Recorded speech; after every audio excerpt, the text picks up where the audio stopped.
When you think about country music, what race of people comes to your mind first?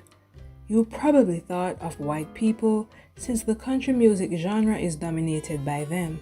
Growing up, I thought country music was a white thing too. Even the country and western movies I used to watch were all white people. Imagine finding out that country music was founded on the appropriation of black artists' contributions. The shock.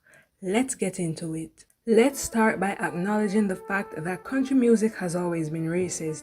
Example 1, a white country artist named Jason Aldean has a song called Try That in a Small Town, which is basically him threatening the Black Lives Matter movement.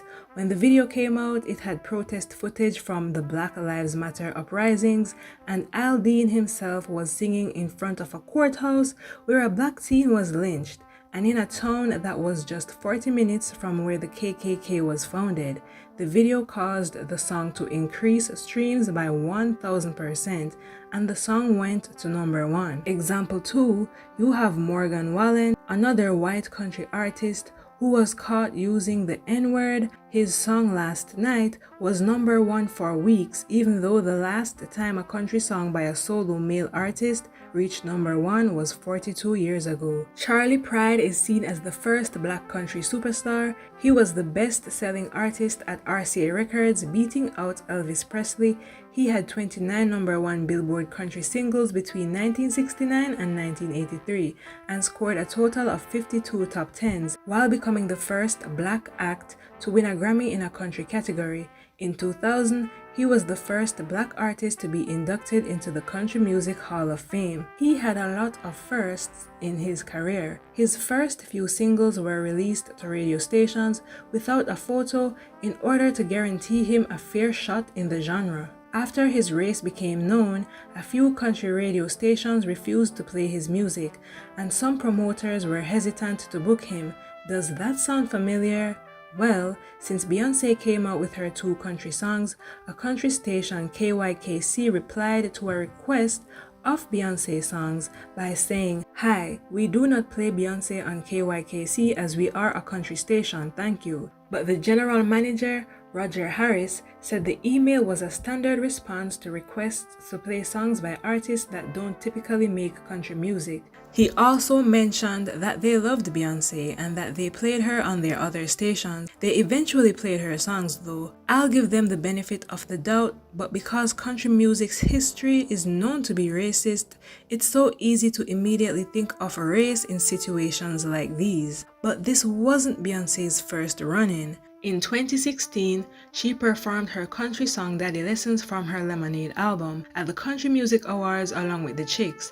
A lot of comments came up about how Beyoncé shouldn't have performed, and some comments were racist. The CMAs removed posts of Beyoncé's performance from their social media pages and claimed it wasn't due to the racial comments. That's why Beyoncé doing an entire country album now is such a good look. I love it when she defies all the odds against her and go against the grain. Another example of racism in country music is when T-Pain explained that he has written country songs for artists who would rather not have it out there that he wrote it. He said as much as he likes seeing his name in the credits, he'd rather just take the check because of all the racism he's had to face. It's a shame what black artists go through, even though there would be no country music without black people. Let's get into all that. First of all, the instrument called the banjo has its origins in Africa and made its way to the North American continent via the slave trade. Accordingly, in the 1840s, the banjo was seen as an exclusively black instrument. It was unheard of for a white person to play the banjo. In the 1850s, minstrel shows gained popularity, and these shows demeaned and dehumanized African Americans. White people would paint their faces black with shoe polish, among other things, and they'd do these exaggerated lips and pretend to be black people. They do these negative stereotypes by showing black people to be lazy, foolish, or cowardly. The banjo was one of the main props used by minstrel performers, and they unintentionally introduced the banjo to white audiences in a palatable way such that the banjo was quickly appropriated by white people. Minstrel shows laid the groundwork for the rise of hillbilly music roughly around the 1920s. In the 1920s, when talent scout and recording engineer Ralph Peer worked for what is now RCA Records, back then it was Victor Talking Machine Company.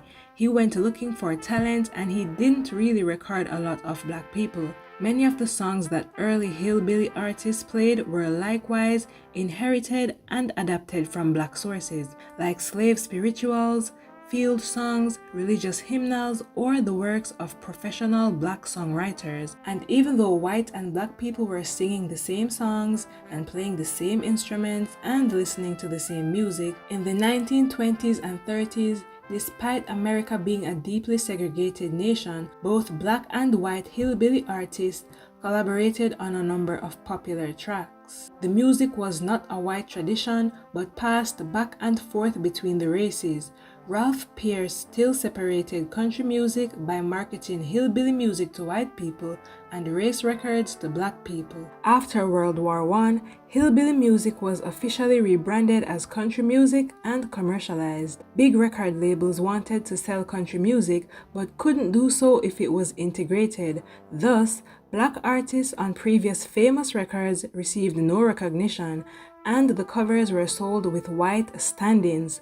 Suddenly, country music became marketed as white music. White audiences then adapted country music as their own, and as they moved north, white Southerners brought country with them, further spreading the notion that country was white music.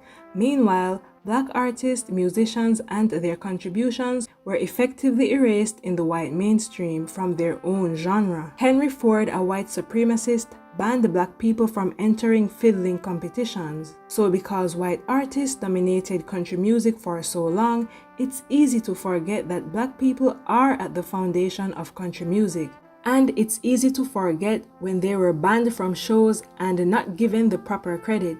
And of course, so easy to forget if they weren't even recorded to begin with. Shout out to DeFord Bailey, who was one of the first black musicians to gain recognition and was the first to play the Grand Ole Opry. His harmonica playing style greatly influenced the country musicians that followed him.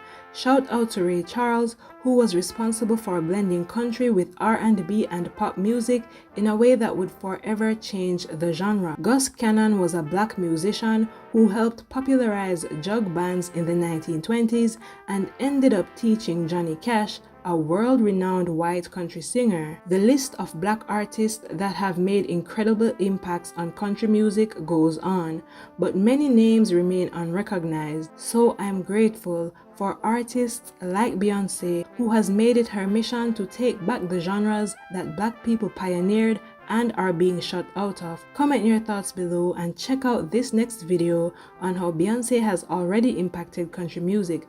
Please subscribe and thanks for watching.